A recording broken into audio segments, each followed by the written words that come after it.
அதிகாரம் 4.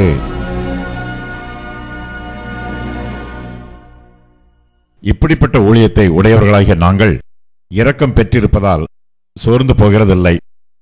வெட்கமான அந்தரங்க காரியங்களை நாங்கள் வெறுத்து தந்திரமாய் நடவாமலும் தேவ வசனத்தை புரட்டாமலும் சத்தியத்தை வெளிப்படுத்துகிறதுனாலே தேவனுக்கு முன்பாக எல்லா மனுஷருடைய மனச்சாட்சிக்கும் எங்களை உத்தமர் என்று விளங்க பண்ணுகிறோம். எங்கள் சுவிசேஷம் மறைப்பொருளாயிருந்தால் கெட்டுப்போகிறவர்களுக்கே அது மறைப்பொருளாயிருக்கும். தேவனுடைய சாயலாய் இருக்கிற கிறிஸ்துவின் மகிமையான சுவிசேஷத்தின் ஒளி அவிசுவாசிகளாகிய அவர்களுக்கு பிரகாசமாயிராதபடிக்கு இப்பிரபஞ்சத்தின் தேவனானவன் அவர்களுடைய மனதை குருடாக்கினான். நாங்கள் எங்களையே பிரசங்கியாமல் கிறிஸ்து இயேசுவை கர்த்தர் என்றும் எங்களையோ இயேசுவின் நிமித்தம் உங்கள் ஊழியக்காரர் என்றும் பிரசங்கிக்கிறோம். இருளில் இருந்து வெளிச்சத்தை பிரகாசிக்கச் சொன்ன தேவன் இயேசு கிறிஸ்துவின் முகத்தில் உள்ள தமது மகிமையின் அறிவாகிய ஒளியை தோன்ற பண்ணும் பொருட்டாக எங்கள் இருதயங்களிலே பிரகாசித்தார். இந்த மகத்துவமுள்ள வல்லமை எங்களால் உண்டாயிராமல் தேவனால் உண்டாயிருக்கிறது என்று விளங்கும்படி இந்த பொக்கிஷத்தை மண் பாண்டங்களில் பெற்றிருக்கிறோம்.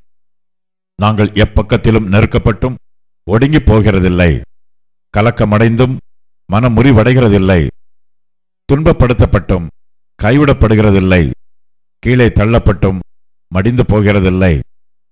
கர்த்தராகிய இயேசுவினுடைய ஜீவனும் எங்கள் சரீரத்திலே விளங்கும்படிக்கு இயேசுவின் மரணத்தை எப்பொழுதும் எங்கள் சரீரத்தில் சுமந்து திரிகிறோம். எப்படியெனில் சாவுக்கினமான எங்கள் மாம்சத்திலே இயேசுவினுடைய ஜீவனும் விளங்கும்படிக்கு உயிரோடு இருக்கிற நாங்கள் எப்பொழுதும் இயேசுவின் நிமித்தம் மரணத்திற்கு ஒப்புக் கொடுக்கப்படுகிறோம்.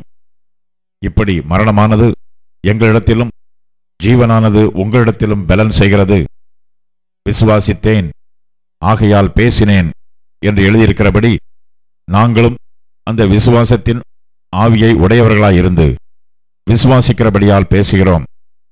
கர்த்தராகிய இயேசுவை எழுப்பினவர் எங்களையும் இயேசுவை கொண்டு எழுப்பி உங்களுடனே கூட தமக்கு முன்பாக நிறுத்துவார் என்று அறிந்திருக்கிறோம்.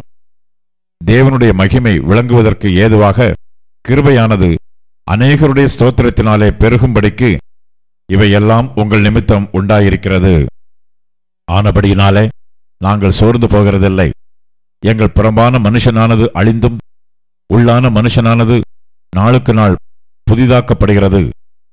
மேலும் காணப்படுகிறவைகளை அல்ல, காணப்படாதவைகளை நோக்கியிருக்கிற நமக்கு அதி சீக்கிரத்தில் நீங்கும் லேசான நம்முடைய உபத்திரவம் மிகவும் அதிகமான நித்திய கனமகிமையை உண்டாக்குகிறது.